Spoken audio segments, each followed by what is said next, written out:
اور آخری چیز میں بیان کر کے بات ختم کر رہا ہوں، اگر ہم یہ چاہتے ہیں کہ ہمارے گھر میں دینداری آئے، ہمارے گھر میں شریعت آئے، ہمارے گھر میں اسلام آئے، تو جب بھی ہم دعا کے لیے ہاتھ اٹھائیں تو اپنے پریوار کے لیے بھی دعا کریں، اپنے بیوی بچوں کے لیے دعا کریں۔ اور 2 دعائیں میں آپ کو سکھا رہا ہوں، ان دعاؤں کو آپ یاد کریں۔ پہلی دعا قرآن کے 19ویں پارے میں اللہ نے ہم کو سکھائی ہے، ربنا هب لنا من ازواجنا وذرياتنا قرة اعین واجعلنا للمتقین اماما۔ بڑی پیاری دعا ہے، قرآن کے 19ویں پارے میں ہے، گھر جا کر کے ایک بار اس کو یاد کر لینا، اچھے سے دیکھ لینا۔ یہ دعا کا مطلب کیا ہے؟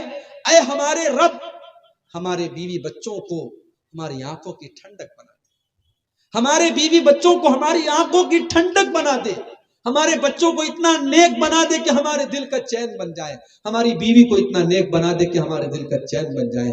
وَاجْعَلْنَا لِلْمُتَّقِينَ إِمَامًا، اور اے اللہ تو ہمیں اتنا نیک بنا دے، اتنا متقی بنا دے کہ ہم متقیوں کے امام بن جائیں، ہم متقیوں کے پیشوا بن جائیں۔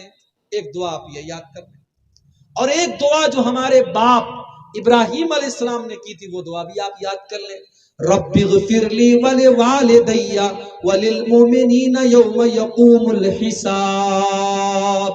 اے اللہ مجھے بھی بخش دے اور میرے والدین کو بھی بخش دے اور سارے مومنوں کو بخش دے جس دن حساب لیا جائے گا، جس دن قیامت قائم ہوگی۔ اے اللہ اس دن مجھے بھی بخش دینا اور میرے ماں باپ کو بھی بخش دینا۔ تو اپنے پریوار کے لیے دعا کرو، میرے اپنی اولاد کے لیے دعا کرو۔ یہ دعا اولاد کے حق میں ماں باپ کی دعا قبول ہوتی ہے، اولاد کے حق میں جب ماں باپ بد دعا کرتے وہ بھی قبول ہوتی ہے، اور دعا کرتے وہ بھی قبول ہوتی ہے۔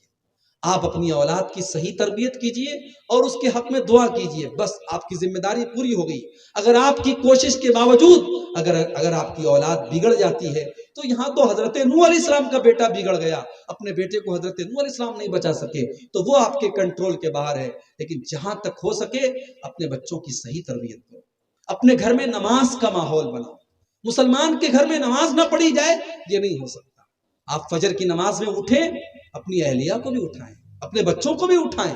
اللہ کے نبی نے رحمت کی دعا کی ہے اس مرد کے لیے جو رات میں اٹھتا ہے اور تہجد کی نماز پڑھتا ہے اور اپنی بیوی کو بھی اٹھاتا ہے، اور بیوی نہیں اٹھتی ہے تو بیوی کے چہرے پر پانی چھڑک دیتا ہے۔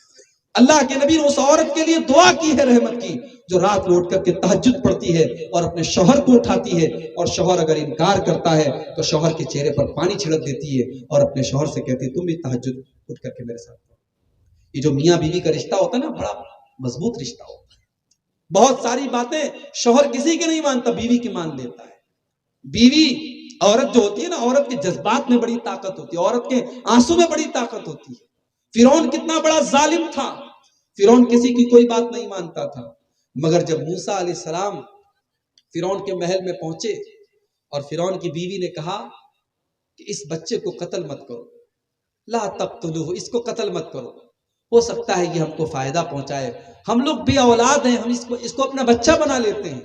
فرعون اتنا بڑا ظالم تھا، سارے بچوں کو قتل کرنے کا آرڈر دے رکھا تھا، مگر بیوی کے سامنے پگھل گیا، بیوی کے سامنے پگھل گیا، بیوی کی بات مان گیا۔ اگر بیوی چاہے تو شوہر کی سگریٹ چھڑوا سکتی ہے، بیوی اگر چاہے شوہر کو بے نمازی سے نمازی بنا سکتی ہے، بیوی اگر چاہے شوہر کی بری سے بری عادت چھوڑا سکتی ہے۔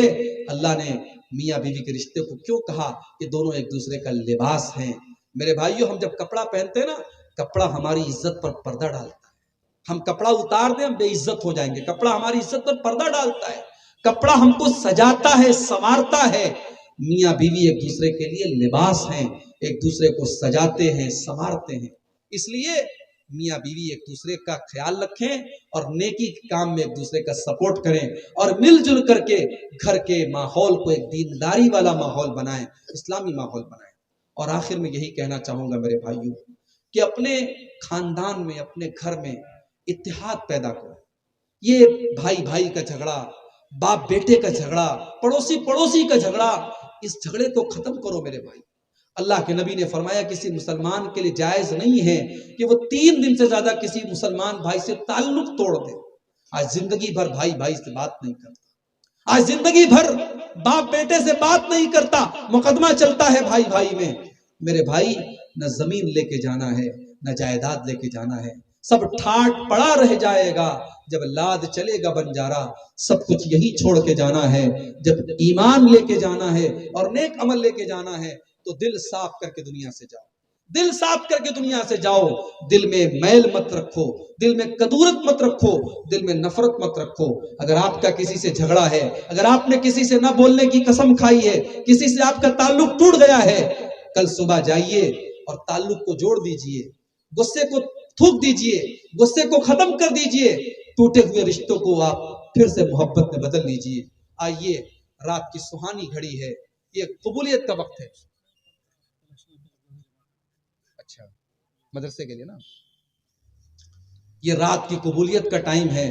ابھی ہمارے ناظم اجلاس صاحب نے کہا کہ مدرسے کے لیے جاتے جاتے آپ جو بھی چندہ دینا ہو اور اللہ کی اس مدرسے میں اور اس دینی ادارے میں آپ جو بھی آپ کی جیب میں موجود ہے آپ دے کر کے جائیں، تاکہ اس وقت جب اللہ آ کر کے خود آپ سے کہتا ہے کہ میرے بندو مجھ سے دعا کرو، میں تمہاری دعا قبول کروں گا، آپ کا اس وقت دیا گیا صدقہ اور خیرات ہو سکتا ہے کہ آپ کی نجات کا ذریعہ بن جائے۔